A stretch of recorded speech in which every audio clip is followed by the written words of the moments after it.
Bom, antes de mais nada, bom dia, presidente Vitor, bom dia a todos os amigos do Movimento Logista. Para mim é uma honra, eu sempre digo isso, eu me repito, eu sou publicitário, mas eu me forjei, me criei, de certa forma, no Movimento Logista, então, familiarmente falando, então eu sempre me senti muito em casa. Quando a FCDL me propôs, mais uma vez, palestrar, aliás, para mim é uma honra. Comecei lá atrás, me lembro na convenção, acho que foi a 40ª, em Bento Gonçalves, enfim, venho aí de alguma forma contribuindo, mas quando me convidou e já sugeriu o tema, eu pela primeira vez eu não modifiquei o tema, não quis criar um tema, porque eu achei o tema super ajustado e perfeito para o momento que a gente está vivendo. De fato, nós temos uma nova forma de comunicação acelerada por alguns eventos, né, temporais que estão acontecendo, entre eles, evidentemente, a pandemia. Então, eu queria só, antes de começar, eu tenho uma apresentação para a gente trocar. Eu tenho um pouco de, quem me conhece sabe, um pouco de pudor na questão assim da nomenclatura, do palestrante, porque sugere que a gente vai chegar aqui e vai proferir assim, um conhecimento acima, que a gente vai ensinar. Eu não acredito nisso. Eu acho que a gente vai trocar. Muitos de vocês têm até mais conhecimento porque estão na linha de frente e estão no dia a dia, com a barriga no balcão, como se diz no comércio. E a gente que vê de fora, de certa forma, por mais envolvimento que se tem, a gente traz uma contribuição e ela tem que ser acatada ou não de acordo com a experiência e a relação de cada um. Então, eu gostaria de compartilhar um conhecimento e não de ensinar um conhecimento, porque eu acho pretencioso. Outra coisa que esse tempo todo nos fez, o distanciamento, muitos de vocês que acabei interagindo agora por mensagem entre ontem e hoje para a realização desse evento, eu não vejo há muito tempo, desde o início da pandemia, então é um momento de distanciamento que a gente sente falta das pessoas e se ressente disso, mas por outro lado a gente acabou tendo que pensar, as pessoas foram obrigadas a pensar, tem até alguns estudiosos que dizem que esses eventos como guerras, pandemias, grandes catástrofes nos fazem pensar e fazer o salto, né? Ou seja, alguns movimentos, né, que acontecem no mundo dos negócios e do comportamento humano são, digamos assim, induzidos por eventos como esse, eventos tristes, difíceis, mas que nos obrigam a virar a página. E isso é importante, porque senão a gente ficaria numa evolução linear e a gente precisa dos saltos. E falando nisso, e para a gente começar o nosso assunto, a comunicação também, a comunicação de verdade, assim como interpessoal, ela existe desde que o homem existe, mas a comunicação entre negócios, empresas, instituições, entidades, existe de uma forma mais organizada da Revolução Industrial para cá. Então, as empresas tinham que se comunicar, mas a comunicação, durante boa parte do tempo, foi informal, foi informativa, melhor dizendo, porque ela tinha que apenas informar os consumidores sobre as suas realizações, sobre as suas fórmulas, no caso de medicamentos, sobre as suas atividades mais básicas. Com o passar do tempo e com o comportamento humano mudando, a comunicação teve que ser mais interativa, de entretenimento, mais envolvente, e aí surge então assim o humor, a emoção, sobretudo nos anos 60 para cá, começando em Londres, depois nos Estados Unidos e chegando no Brasil, onde a minha área, a publicidade, acabou sendo, e é ainda, referência mundial por saber trazer, assim, colocar essas tintas locais, nosso jeito de fazer, nosso jeito de pensar, nosso humor todo próprio. Assim como os ingleses têm um humor específico, clássico, e são os craques na publicidade mundial, nós, brasileiros, soubemos também traduzir esse sentimento, esse conhecimento, essa forma de ser, né, na publicidade. Acontece que esse mecanismo também, essa repetição, também passa por um revisitar necessário, porque nós, como eu falei antes, estamos passando por um momento totalmente atípico. Quando começou a pandemia, eu me lembro que a gente se intocou ali por 17, 18 de março, sobretudo Porto Alegre, que foi um movimento um pouquinho mais agressivo, vamos botar assim, a gente era como se estivesse vivendo uma guerra, né? Era como se fosse simulando um ambiente de guerra, onde a gente tinha restrição de liberdade, restrição de movimento e era obrigado a se reinventar. Foi trágico para muitos dos negócios, mas também foi muito salutar, por incrível que pareça, para muitos dos negócios, porque se obrigaram então a ter que revisitar seus conhecimentos, seus pensamentos. Fazer o mesmo não daria mais certo. Então vamos pedir para os nossos amigos aí projetarem a apresentação. Já está projetada ali, e aí a gente vai poder conversar um pouquinho mais. Bom, a primeira pergunta que fica é: 2020 foi um ano perdido ou não? 2020 é um ano que a gente comemora agora, dia 31 de dezembro, a sua passagem. Tem muita gente que queria já que o Réveillon fosse em junho, para a gente poder ter, digamos assim, aceleradamente o fim desse ano tão difícil. Mas, por outro lado, esse é um ano de grande conhecimento, de grande aprendizagem. Então, eu não sei, deixo aqui a pergunta, volto para ela no final da apresentação para a gente discutir se é um ano perdido ou é um ano de grande aprendizagem. Então, portanto, mesmo que dolorido, um ano de avanços e conhecimentos que foram agregados. A pandemia inevitavelmente mudou o mundo. E aí, quando eu não estou chovendo no molhado, não é que ela mudou o mundo só porque nos deixou dentro de casa, porque nos obrigou a ter protocolos e respeitar protocolos de saúde e sanitários. Ela mudou o mundo porque ela mudou a forma de pensar, de agir, de ser de muitos dos negócios e dos processos existentes no mundo. E não é só porque a gente agora está todo mundo de máscara. A gente não dá bola mais para isso, né? A gente já se acostumou a ir num supermercado e numa rua e está todo mundo de máscara. Mas imagine isso se contassem para vocês há um ano atrás, que a gente passaria um ano inteiro, e talvez até março do ano que vem, talvez, março, abril, todo mundo de máscara. É extremamente agressivo do ponto de vista do impacto que isso traz, é emocional até para nós, mas a gente se adapta, né? É a questão da adaptabilidade, que é uma das maiores valências desse momento, né? A nossa capacidade de se adaptar. Então, hoje a gente não dá bola, mas certamente nós vamos mostrar para os nossos filhos e netos daqui a 20, 30, 40 anos, esse período onde nós tirávamos fotos de máscara, onde a gente andava na rua de máscara, onde a gente tinha que revisitar e remodelar a nossa forma de viver e conviver. Muito, muito interessante porque, como eu falei, passa batido por nós, mas é uma mudança drástica. Todos nós temos um novo dress code, assim, uma nova forma de vestir, uma nova forma de se comportar, e talvez alguns cumprimentos, o soquinho, o cotovelo, enfim, tenham vindo para ficar. Né? Então, assim, a gente está vivendo realmente um momento de ruptura e não mais aquela evolução linear. Agora, qual é o maior sentimento que fica da pandemia?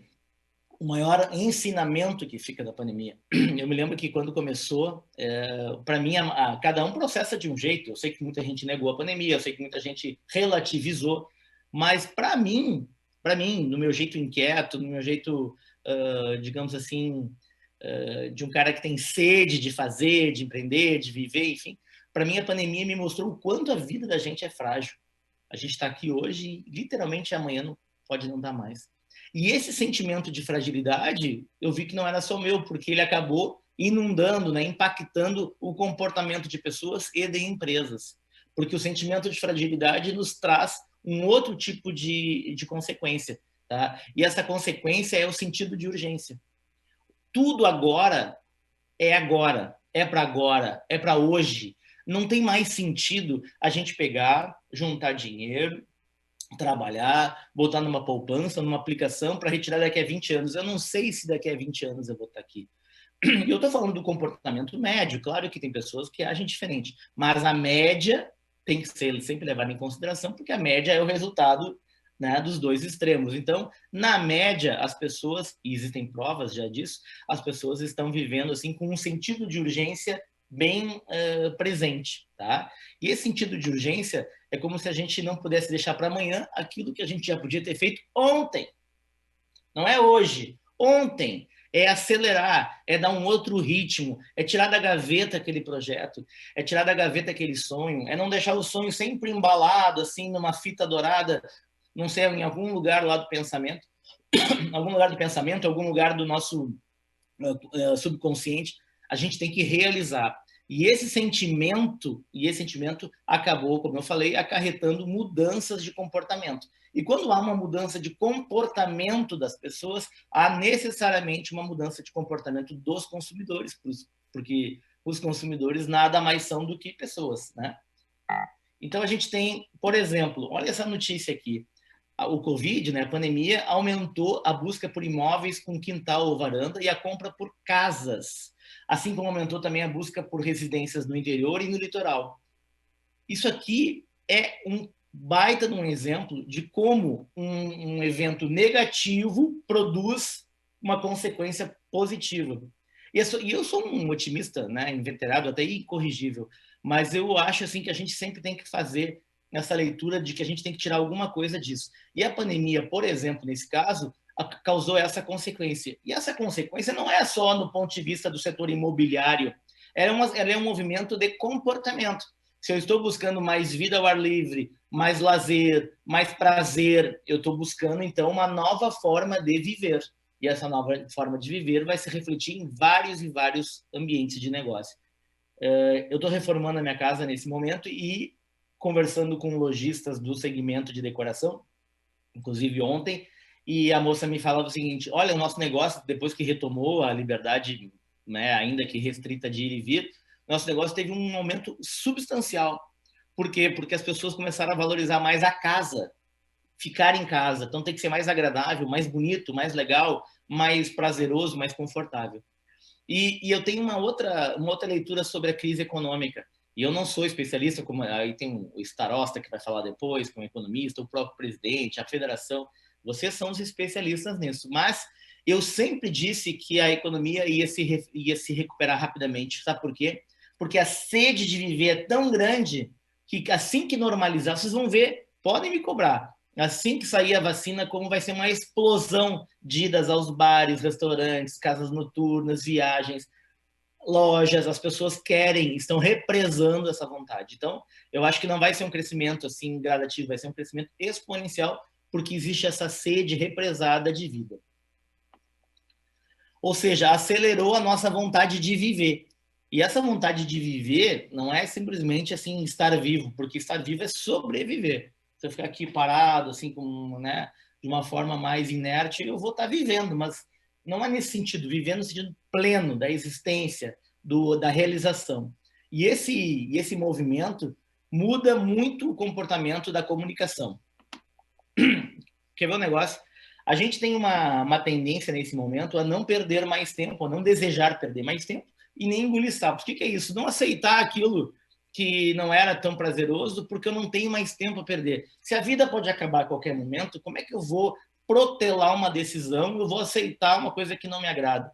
Vou aceitar uma empresa que me presta um serviço mais ou menos, vou aceitar um serviço de internet meia boca, vou aceitar um serviço de streaming que não pega, qualquer outro exemplo. Eu preciso realizar de uma vez e não mais ficar aceitando esses quebra-molas da vida. A gente precisa ter esse sentimento de precisa andar sem interrupção. De novo, é a presença daquele sentido de urgência que eu falava para vocês ali atrás. É isso que aumentou de forma substancial na gente. Então, assim, as pessoas estão com vontade de viver já, hoje, agora, imediatamente, aquilo que planejavam viver lá no futuro.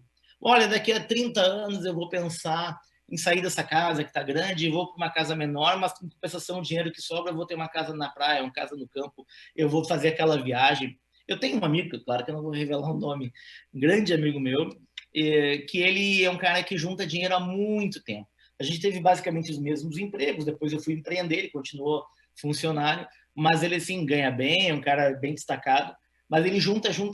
Nós temos 45 anos, ele tem a mesma idade que eu. E ele ainda não fez uma viagem diferente, ele ainda não comprou aquele imóvel da vida dos sonhos e tem dinheiro para muito, né, para fazer isso com sobra.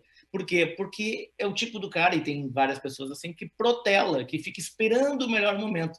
E a boa notícia, ou a má notícia, é que não existe o melhor momento. Muitas vezes, quando eu estava agora em campanha política, fazendo várias campanhas, ou quando eu estou trabalhando em 1000 coisas, me perguntam qual é o melhor dia para falar contigo. Eu digo, olha, todos são ruins, mas a gente dá um jeito quando a gente precisa e quer. O que eu quero dizer com isso? Não tem assim um melhor momento quando tu vai estar ali parado, disponível, perfeito, cabeça fresca, descansado. Isso não existe. Isso é romantizar uma coisa que é mecanizada. A gente precisa se adaptar e viver ao longo, sem ficar protelando, tá? É como se nós tivéssemos que fazer escolhas. E cada vez mais essas escolhas têm a ver com sentimento. Então, para a gente escolher uma empresa em detrimento de outra, a gente vai ter que ter presente qual sentimento nos desperta a empresa A e a empresa B.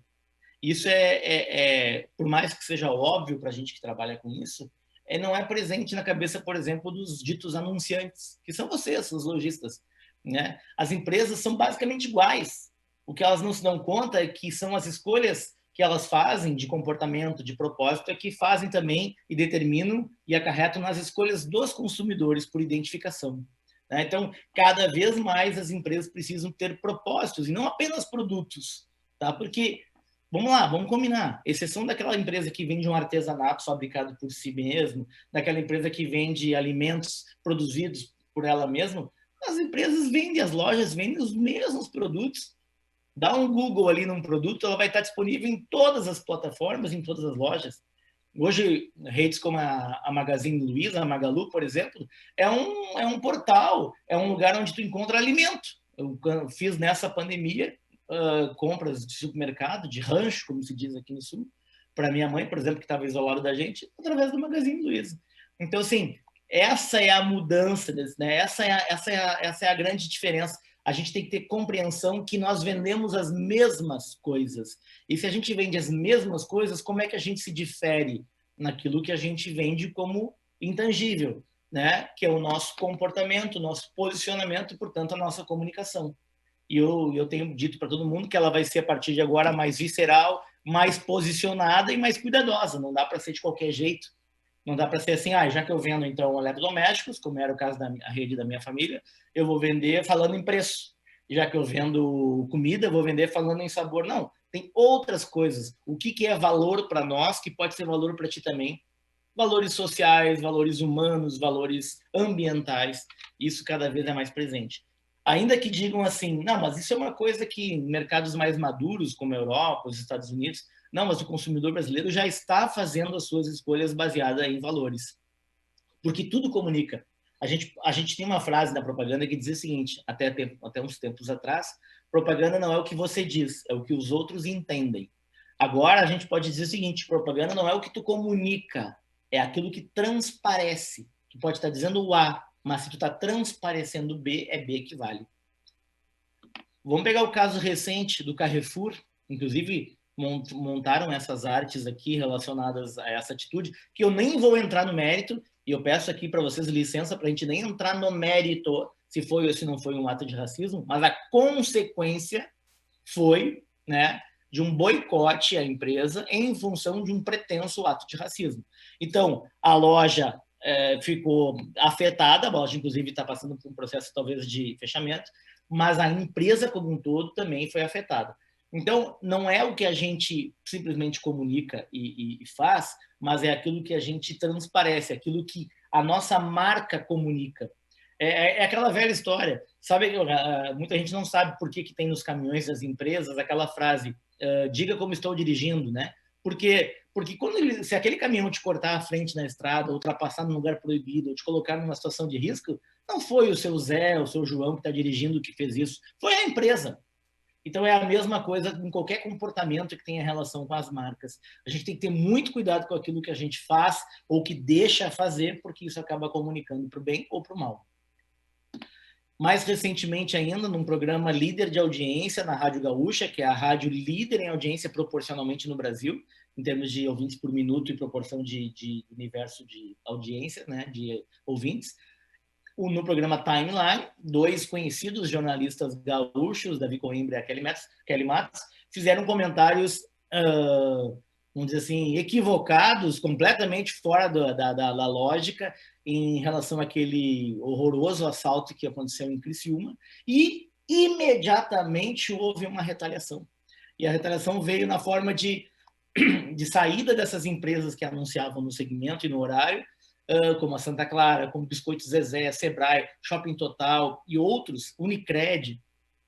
Por quê? Porque essas empresas não compactuam desse tipo de comportamento. Ou seja, a Rádio Gaúcha vai continuar sendo líder de audiência por um bom tempo.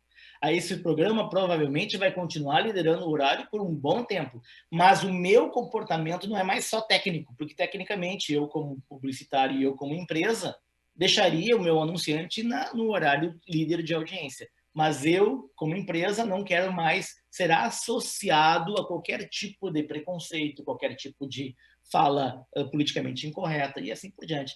Então, isso é um exemplo de como as empresas estão tentando se associar a comportamentos e não só estar apenas falando com muita gente. O conceito de publicidade, até pouco tempo atrás, era um conceito de quanto mais pessoas eu interagir, melhor.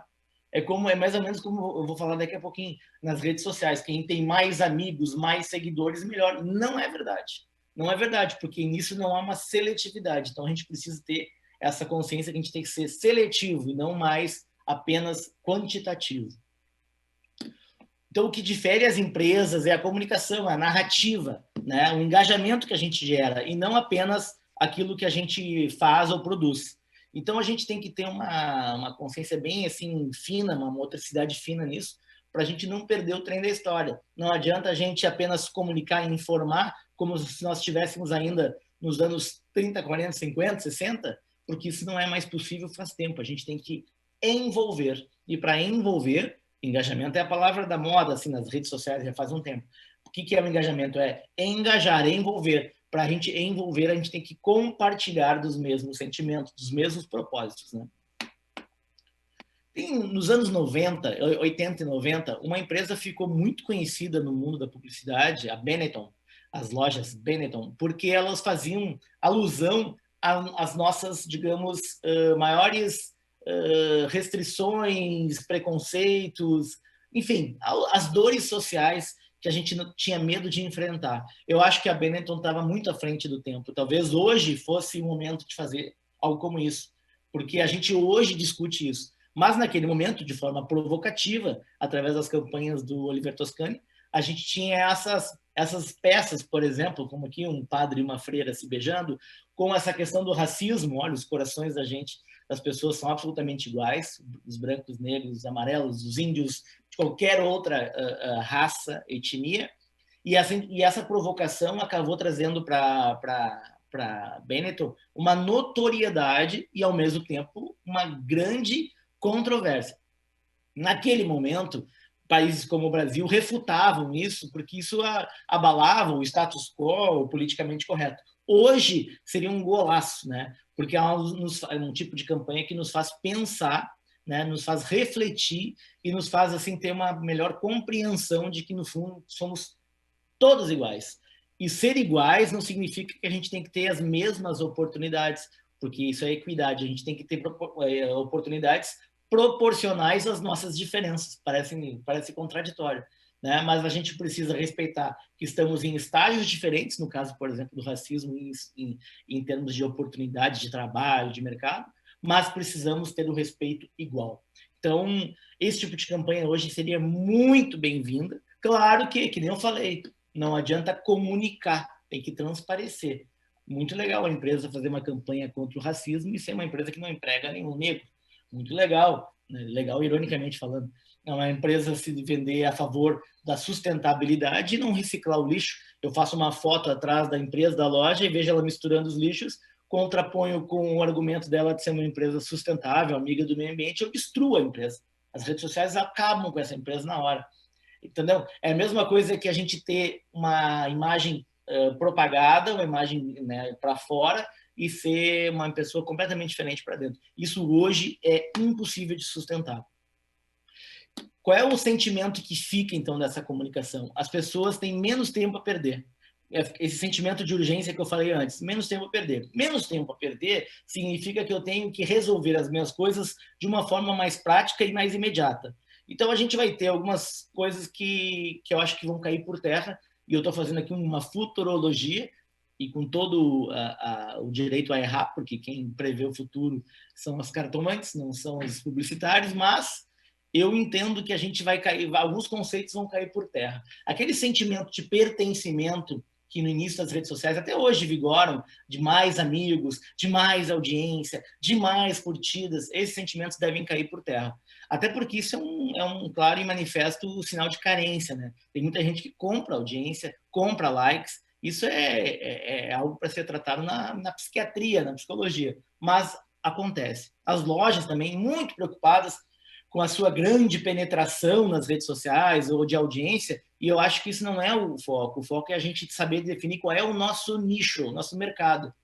Eu fazendo uma alusão às campanhas políticas, que eu também trabalho de forma bem presente, quando faz uma campanha para prefeito, só para citar um exemplo que acabou de acontecer, tu está falando com a maioria, porque é uma campanha majoritária, tu tem que conquistar a maioria dos votos válidos. Agora, se tu está fazendo uma campanha para vereador, É uma campanha proporcional, como diz o nome. Tu está buscando uma proporção, um pedaço da sociedade. Um candidato a vereador não precisa agradar todo mundo, ele tem que agradar uma parte da sociedade. E eu acho que as empresas são candidatos a vereador. Elas precisam entender que elas têm partes da sociedade que combinam, casam, que compartilham dos mesmos sentimentos e não querer agradar todo mundo, porque quem quer agradar todo mundo acaba não agradando ninguém. Então, a gente está vivendo uma época que precisa de seletividade. Por isso, a gente tem que ter uma comunicação que seja absolutamente sincera. E sincera não quer dizer negativa, quer dizer transparente. Até existe um termo hoje muito difundido, assim, de forma bem humorada, que quem é muito sincero pratica o sincericídio, né? É o suicídio por ser sincero. Na verdade, é o vivericídio, né? A gente está vivendo de forma mais plena quando a gente se permite ser mais sincero. Vou dar um exemplo. Nos anos 80, quem viveu os anos 80, as minhas primeiras viagens de avião foram pela VASP, Varig, VASP, Transbrasil. Mas a VASP, a Aviação Aérea São Paulo, era uma potência. E ela tinha um conceito, um slogan, que a gente chama de conceito na publicidade, que era viaje bem e viaje VASP. Só que era uma empresa caótica, tinha vários problemas, e enfrentou muitos problemas financeiros.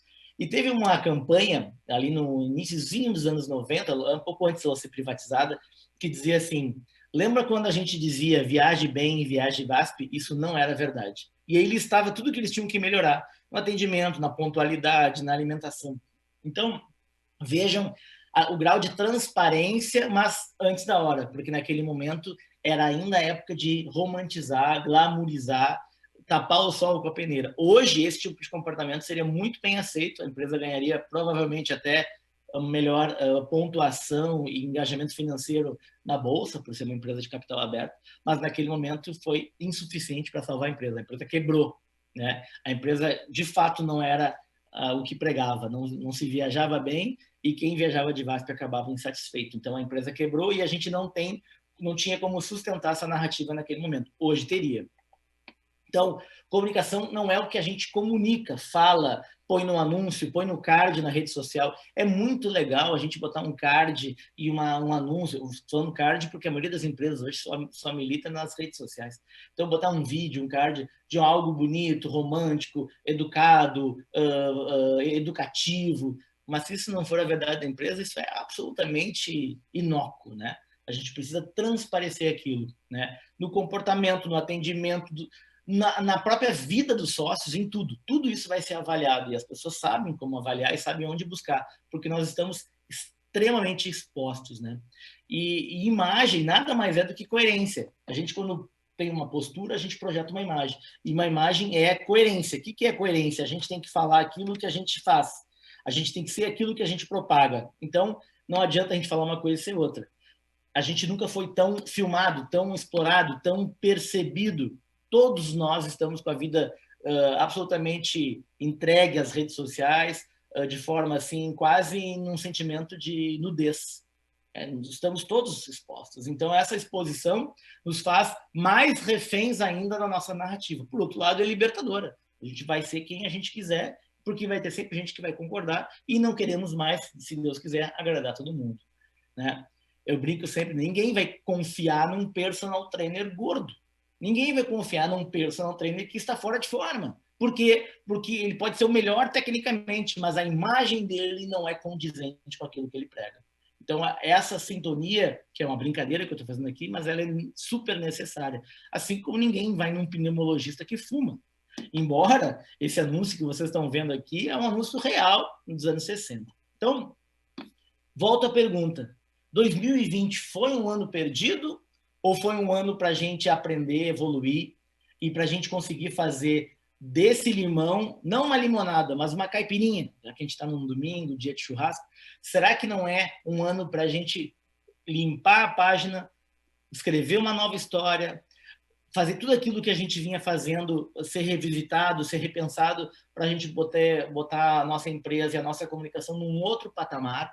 Será que eu tenho que ser a empresa que repete conceitos das outras? Porque o que é mais comum que eu vejo é isso. As empresas repetindo conceitos de outras, inclusive chupando, como a gente fala na publicidade, copiando lá na internet, achando que ninguém vai ver. É óbvio que vão ver. E outra, perde uma chance enorme de ser uma empresa única. E as empresas podem ser únicas, só elas têm aquela composição de sócios, só elas estão naqueles pontos, naqueles endereços. Só que a gente, muitas vezes, por insegurança, acaba copiando. E quando a gente copia, a gente perde a chance de ser original.